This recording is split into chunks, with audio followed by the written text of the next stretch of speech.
As you can see and as you heard, I'm going to be speaking today about how to sell your products and services to the U.S. General Services Administration. And this is focusing primarily on small businesses. And before I get into the slide presentation, of which you have a copy, I'd like to just tell you how important small businesses are to the U.S. economy. Because when you have 1 or 2 employees or 20 employees, you think, oh, I don't matter so much. But first, I'd like to define what small business is. The U.S. Small Business Administration defines small business as businesses employing less than 500 people. So that gives it a whole nother slant. But even more than that, let me talk just a second about what this means to the economy, especially right now, when the economy is so depressed and so many people are out of work.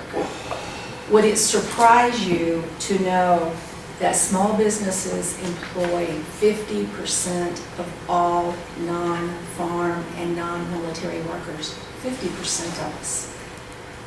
And in addition, small businesses have created 65% of all new jobs since the late 1970s.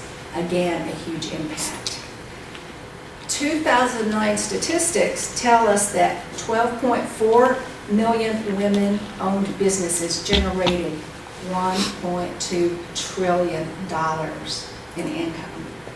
In addition, they paid $218 billion in payroll to 7.6 million employees. Minority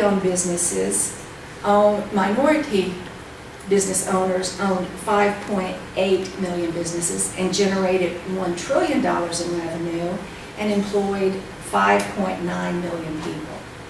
So all of this is important when you're hoping to get a contract with General Services Administration.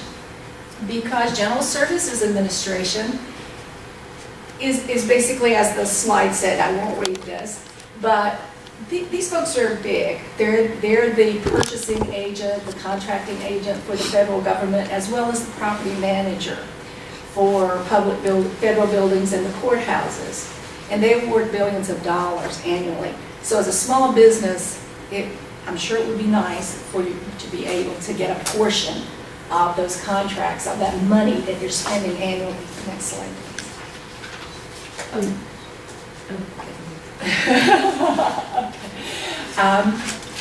First, when you're thinking about whether or not to pursue a GSA contract, just remember that this is not an easy road. It's very difficult. You're going to have to follow a lot of technical details, and the competition is fierce. However, the fact that so many people are competing for these contracts and end up sometimes with that pot of gold means that it's well worth the time-consuming process.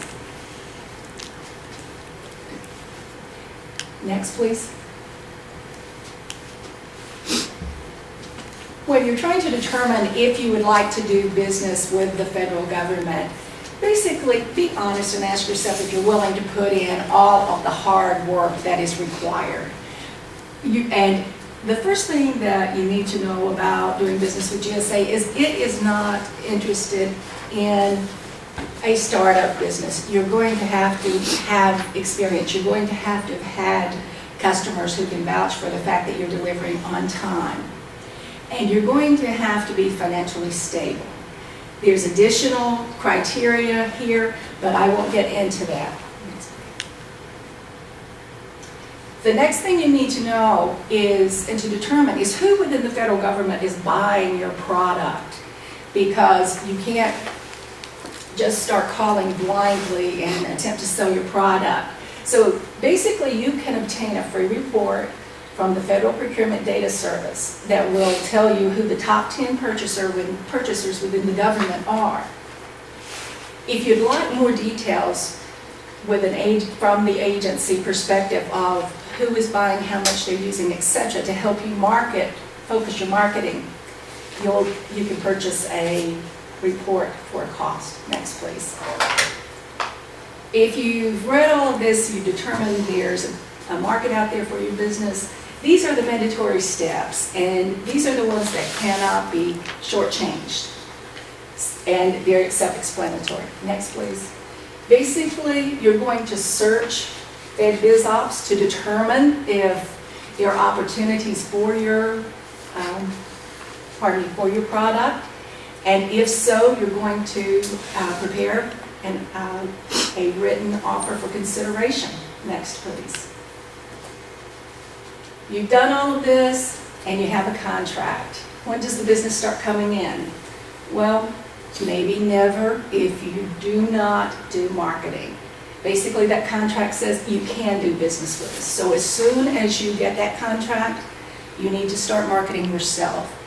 And the best way to do this, next please, is to develop a network within the federal and military agencies. And you do this by attending federal business trade shows and conferences sponsored by the federal agencies or military organizations.